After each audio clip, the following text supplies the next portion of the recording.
Hey, what's up guys, Totallydubbed here, and today I'm doing a video review on the Trinity Phantom Sabre, or Sabre, however you want to call it. So I'd like to thank Trinity for actually sending this out for review. You can find it on their website or on amazon.co.uk for £125, and that's the price I'll be reviewing it at. You can also find it on Amazon USA for $160. Links will be down in the description below, including my full written review on my website, so I highly suggest you check that out as well because it'll be in much more depth than this video review, but that said, video always complements the written. So what do you get inside the box? Now, this is probably the most complete accessories and packaging you're going to find in any sort of earphones. Of all the earphones I've reviewed, I think Monster with their Turbine Pros had a fantastic inclusion of tips and everything, but Trinity Audio, what have you done? You've done a great job in setting a benchmark. You got so much here that I'm probably going to forget some things. So you got 3 sets of different cables. So yes, it's a detachable cable design. You've got one has a braided cable with memory wire for runners, for example. You got one which has got braided cable but no memory wire. And then you've got a sort of fabric cable but with a play pause button and answer reject with microphone for mobile. All jacks are terminated with 3.5mm jack, which is gold plated and has this really nice strain relief, which gives it a good longevity. They're all terminated by 2-pin connectors, which go into the earphones, and I'll go into that in just a bit more. And they all have cable kinchers, which are used for cable management. Also within the box, you've got a nice little carrying case, which is a hard carrying case, and it's got a sort of triangular design, which looks cool. You have got the filters. Now, the filters come in different little cylinders, which are fantastic to look at and are also really good and handy to transport. If I just go ahead and open one of the filters, and I'll get into that in just a second in my sound quality section of the review, but essentially the filters look like this, and they can be screwed in and out of the earphones quite easily. The nozzles or the filters come in 2 different sizes. One is short and one is a long nozzle, and that is basically for shallow insertion and deep insertion depending on your ear canal. And it's great that Trinity Audio have actually thought about that, because everyone has different ear canals and therefore no one's going to have the same sort of fit. So in terms of fit, they've really thought about it and included all different types of options, and that extends through to the ear tips. You've got so many ear tips which I've just got littered in this box. You've even got a 1/4 inch jack, you've got a shirt clip, you've also got a right angle jack converter, which is quite useful for those that want to use a right angle jack over the straight 3.5mm jacks. You've got foam tips, you've got small tips, you've got harder tips and soft tips. You've got it all. The packaging and accessories is usually something I go quite quickly over, but in this case, Trinity have really thought about the packaging and accessories, and I'm very much impressed with what they've included. It's actually one of the best and, as I said, most complete packaging and accessories of sets I've seen in any sort of earphone. And why does this matter? Well, it's simple. If you want the right fit, you want the right cable, you're a different type of listener, so for example, you're a runner versus you're a casual listener on the train, you are someone who wants longevity, they've got it covered for 125 quid, extremely impressive. Now moving on to the build quality and design. Now the build quality of the earphones is very good. So starting from the cable, it's fully detachable, it's very easy to detach, you just plug it in and out like that, and as I said, it's got a 2-pin connector. The earphones themselves are made of like a metal housing as far as I'm aware, therefore they've got a little bit of weight to it, but in terms of comfort, because they're worn over the ear, they're not uncomfortable at all. They sit quite flushly in your ear and you don't really notice them. In terms of the build, it looks very nice, the design, it looks very nice. It's got like a gunmetal look to it. The right and left indicator is also clearly marked within the inside of the earphones, so making it easy to know which one's left and right. And as I said, the filters can be fully changed. All you do is just screw them, and as you can see, I have got the yellow filters on there, or gold looking ones there. So very easy to change and great again in terms of customizing the sound, and as I said, filters I'll get into in just a second. So in terms of the overall build quality, design, the looks, it's top quality, top marks to Trinity Audio.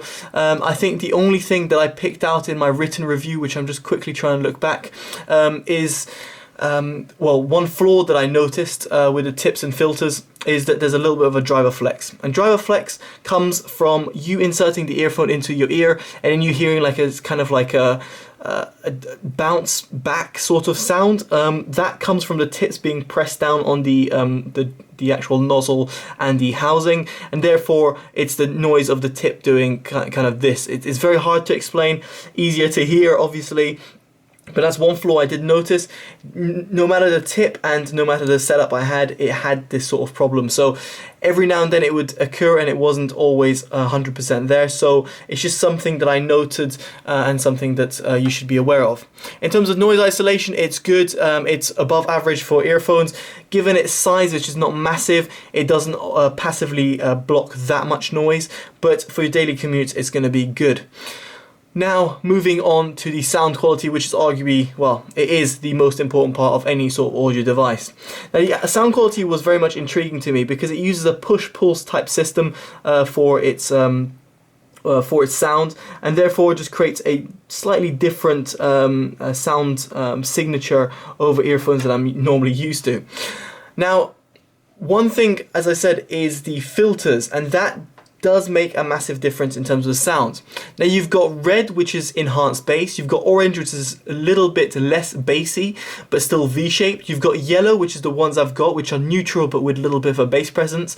You've got purple, which is neutral with less bass, more emphasis on treble. And then you've got the gunmetal color, which is essentially a pure treble. In my case, I found the yellow filters to be the best ones for me. And that is mainly because it had the good blend of mids, less recessed mids, and decent bass, which is not overpowering. So that's the sound assessment I'm going to be basing it on, is based on the yellow filters. Obviously your mileage may vary, as they say, just because your sound preference might be different from mine, or your music might be different. So for example, if you're listening to much more classical, you might probably you might tend towards the purple and the gunmetal ones, which are more treble focused. Now I should quickly mention what I thought about each filter. Now the reds I felt that were a little bit overpowering in terms of their bass. The lows were just a bit too strong for my liking. The orange was slightly less bass impact, but still had a V-shaped sound signature. The yellows were just right in terms of its overall sound quality. The purple had lower bass, very similar to the yellows, but unfortunately had a little bit of sibilant highs. And the gunmetal one had sibilant highs and also was well, lacked bass altogether. So in terms of the filters, as I said, yellows are the ones I went for. Now in terms of the overall sound quality, what do I think about it? Now the sound quality is a little bit hit and miss in my opinion. Starting from the lows. Now again, I'm basing this on the yellow filters. Now the lows had a good sub bass extension. The mid bass, had a decent slam, although it's sounded a little bit uncontrolled in my opinion. I would have liked a little bit more control in the mid-bass area and a little bit more extension in the sub-bass. But overall, the lows were actually quite impressive. Moving on to the mids, they were slightly recessed and slightly V-shaped, but not so much so that you would really annoy yourself. In fact, the mids were well presented and in my opinion just had a right amount of almost a right amount of V-shape. I don't know if that really makes sense, but basically the right amount of warmth to it, not doing it over the top and not being super analytical as an earphone, therefore being very mid-centric, which might not work well, or which doesn't work well on all types of music. However, its highs and its soundstage were its flaws. The highs were rolled off no matter which filter you used, or they were overly sibilant, which was overcompensating for their poor extension, and therefore didn't provide a nice sparkle.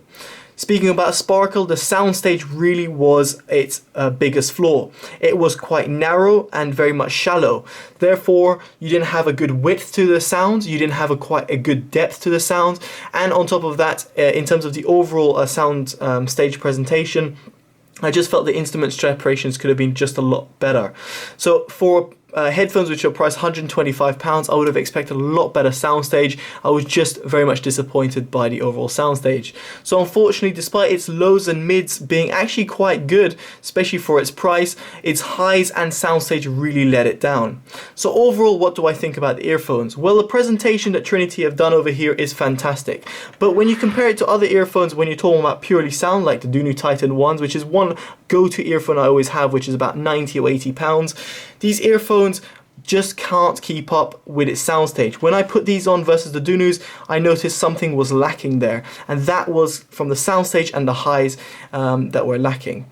Anyway guys, hopefully you've enjoyed this review. I would suggest the earphones in terms of an overall package, but purely for sound, I would look elsewhere. Make sure you check out my website for a full detailed review. Take care guys, totally dubbed out. Bye bye.